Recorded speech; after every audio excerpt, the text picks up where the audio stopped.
Assalamualaikum warahmatullahi wabarakatuh. Jumpa lagi di channel Ayo Berkebun, channel yang membahas seputar dunia perkebunan. Pada video sebelumnya kami sudah pernah membahas tentang pupuk Gaviota yang 63 ini sobat ya. Nah, pada video kali ini kami akan coba membahas tentang pupuk Gaviota yang 67. Nah, bagi sobat yang ingin mengetahui lebih detail tentang pupuk Gaviota yang 63 ini, mungkin bisa menontonnya di video yang sebelumnya sobat ya.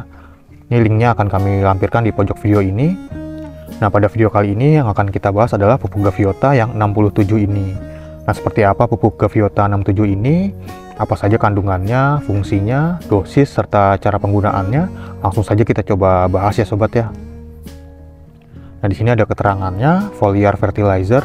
Jadi maksudnya itu adalah pupuk daun ya sobat ya. Jadi ini adalah pupuk daun. Maksud dari pupuk daun itu adalah cara penggunaannya sobat ya. Lebih efektif itu penggunaannya itu disemprotkan ke daunnya. Nah, jadi pupuk Gaviota ini adalah pupuk dengan kandungan unsur hara utama yaitu NPK ya sobat, nitrogen, fosfat, dan kalium. Nah, di sini ada keterangannya. Ini kandungannya, nitrogennya 13,5%, fosforik asidnya atau fosfatnya sebanyak 27%, dan juga ada potasiumnya atau kaliumnya sebanyak 27%. Nah, jadi untuk NPK-nya ini NPK 13,5, 27, 27. Selain mengandung unsur hara NPK, pupuk Gaviota ini juga mengandung unsur hara mikro yang lainnya sobat ya.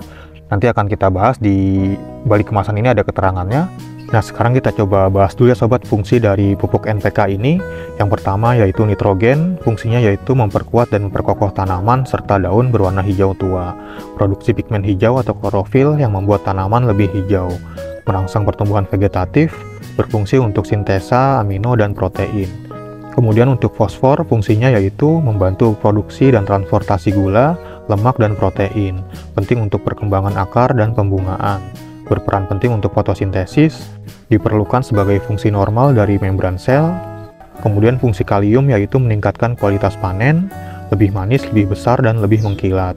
Meningkatkan transportasi fotosintesis pada tanaman, meningkatkan daya tahan terhadap hama dan penyakit, mengatur status air dan meningkatkan toleransi terhadap stres kekeringan, memperkuat dan memperkokoh tanaman, meningkatkan pertumbuhan akar tanaman. Nah, jadi itu dia fungsi dari NPK seperti nitrogen, fosfor, dan kalium. Jadi jika ada yang lebih tinggi kandungannya, berarti yang itu yang lebih dipacu pertumbuhannya. Jadi misalnya nitrogennya lebih tinggi, jadi fungsi dari nitrogen itu yang sudah dijelaskan tadi itu yang lebih dipacu ya sobat. Sedangkan jika kandungan fosfornya yang lebih tinggi, berarti fungsi dari fosfor itu yang lebih dipacu.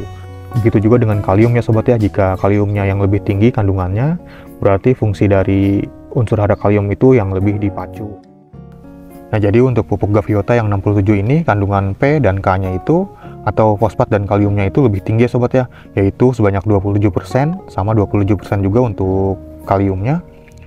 Nah, jadi yang lebih dipacu itu fungsi dari fosfat dan kaliumnya itu. Nah, biasanya pupuk dengan kandungan P dan K yang tinggi itu biasanya digunakan untuk fase generatif ya sobat, atau fase pembungaan atau pembuahan. Nah, biasanya pada tanaman berbunga seperti anggrek itu, saat merangsang bunganya itu, pembungaannya itu digunakan pupuk Gaviota yang ini sobat ya, yang 67 ini. Nah, jadi untuk pupuk Gaviota yang 67 ini lebih cocok digunakan untuk fase generatif atau fase pembungaan atau pembuahan. Sedangkan pupuk Gaviota yang 63 ini NPK-nya seimbang ya sobat ya, 21% masing-masing. Jadi untuk yang 63 ini lebih cocok digunakan pada fase vegetatif atau fase pertumbuhan. Nah, sekarang kita lihat lebih detailnya di balik kemasannya ini sobat ya.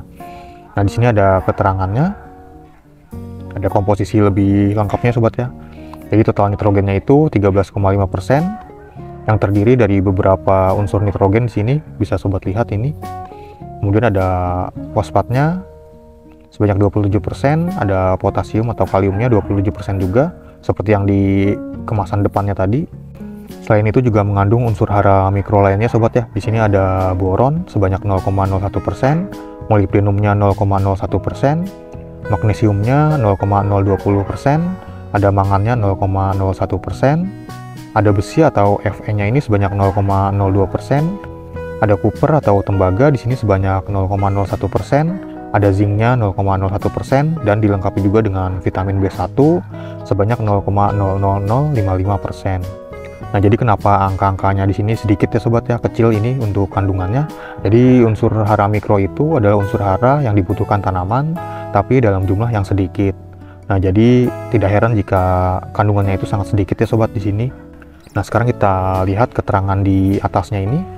Nah, jadi untuk pupuk gaviota ini bisa digunakan untuk tanaman hias seperti anggrek, anthurium, dan tanaman berbunga yang lainnya. Untuk dosisnya itu di sini 3 pon untuk 100 galon. Jadi galon di sini maksudnya bukan galon air mineral ya sobat ya, tapi ukuran galon. Nah, mungkin sobat bisa melihat di sini ini dari Google ukuran galon itu. Nah, jadi untuk 1 galon itu untuk kapasitasnya itu 3,78 liter air ya sobat ya. Untuk pupuk gaviota yang 67 ini nggak ada keterangan berapa sendok makannya sobat ya, tapi di yang 63 ini ada keterangannya, ini 1 sendok makan per galon atau 3 pon per 100 galon. Jadi dosisnya sama di sini sobat ya, 3 pon per 100 galon atau 1 sendok makan per galon. Nah, jadi di sini sobat bisa menggunakan dosis 1 sendok makan per galon atau 1 sendok makan per 3,78 liter. Atau anggap aja 4 liter ya sobat ya. Jadi untuk 1 sendok makan itu 4 liter, untuk 4 liter, setengah sendok makan itu untuk 2 liter, dan seperempat sendok makan itu untuk 1 liter. Jadi kurang lebih seperti itu untuk lebih mudahnya. Dan di sini ada keterangannya, disemprotkan ke daunnya. Untuk intervalnya itu setiap 10 hari sekali, dan jangan disemprotkan ke tanaman fern ya sobat. Fern itu tanaman pakis. Jadi di sini keterangannya jangan digunakan untuk tanaman pakis. Kemudian di sini ada tanaman rumah dalam pot. Dosisnya juga sama, bisa menggunakan 1 sendok makan per galon. Diaplikasikan ke tanaman setiap 2 minggu sekali. Kemudian untuk tanaman sayuran juga sama dosisnya. Untuk intervalnya itu setiap minggu, seminggu sekali. Dan untuk tanaman besar di sini dosisnya itu sekitar 5 sampai 10 pon per 100 galon. Atau anggap aja 2 kali lipatnya dari dosis yang ini sobat ya. Di sini kan 3 pon, jadi 2 sendok makan per galon. Untuk aplikasinya itu disemprotkan ke daunnya atau ke pangkal tanamannya setiap 2 minggu sekali. Dan pupuk gaviota ini juga bisa diaplikasikan bersamaan dengan insektisida ataupun fungisida ya sobat ya. Jadi supaya lebih efisien waktunya, dengan pengecualian bahan yang sangat basah seperti kapur belerang. Jadi jangan menggunakan insektisida atau fungisida yang basah ya sobat ya, seperti kapur belerang misalnya yang mengandung kapur belerang. Nah, sekarang kita coba buka ya sobat ya, seperti apa pupuk gaviota yang 67 ini.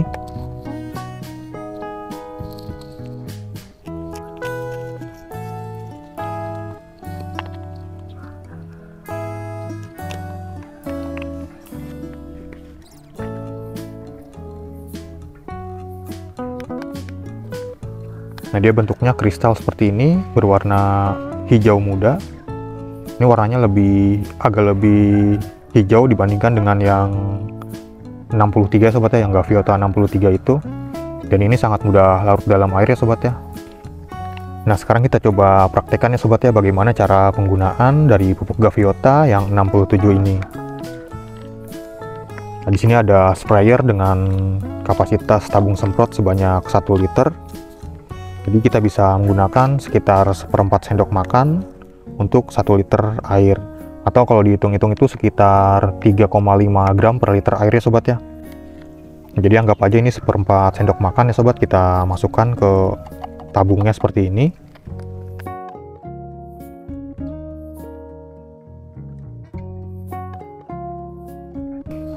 Nah, kemudian bisa kita semprotkan ke tanaman-tanamannya, ke bagian daunnya terutama. Jadi kita bisa semprotkan ke seluruh bagian tanaman, atau bisa juga kita semprotkan ke media tanamnya sobat ya, seperti ini. Dan untuk pupuk gaviota yang 67 ini lebih cocoknya itu untuk tanaman pada fase generatif ya sobat ya, atau fase pembungaan atau pembuahan. Nah, jadi ini tanamannya sedang fase generatif, fase pembungaan seperti ini atau pembuahan. Dan untuk pengaplikasiannya itu bisa kita lakukan pada pagi hari ataupun sore hari ya sobat. Jadi lebih bagusnya itu pada saat tanaman itu sedang melakukan proses fotosintesis. Jadi saat mulut daun, bagian bawah daun sini ada stomatanya, mulut daun. Jadi saat melakukan fotosintesis, dia mulut daun itu akan terbuka. Itu biasanya pagi hari itu sekitar jam 9-an ya sobat ya. Kemudian untuk sore hari itu sekitar jam 4-an. Jadi sobat bisa melakukan aplikasi pupuk sekitar jam-jam segitu. Jadi supaya si pupuknya ini lebih cepat terserap oleh tanaman. Nah, bagi sobat yang sedang mencari pupuk NPK untuk tanaman sobat, khususnya untuk fase generatif atau juga untuk fase vegetatif, bisa menggunakan yang Gaviota 63 ini sobat ya. Mungkin sobat bisa membeli pupuk Gaviota ini di toko-toko pertanian terdekat, atau sobat juga bisa membelinya secara online di marketplace seperti Tokopedia, Bukalapak, Shopee, atau yang lainnya. Atau sobat bisa langsung mengunjungi link yang ada di deskripsi video ini. Nanti akan kami lampirkan linknya. Nah, mungkin sekian dulu ya sobat untuk penjelasan tentang pupuk Gaviota yang 67 ini. Terima kasih sudah menonton, sampai jumpa di video-video yang lainnya. Wassalamualaikum warahmatullahi wabarakatuh.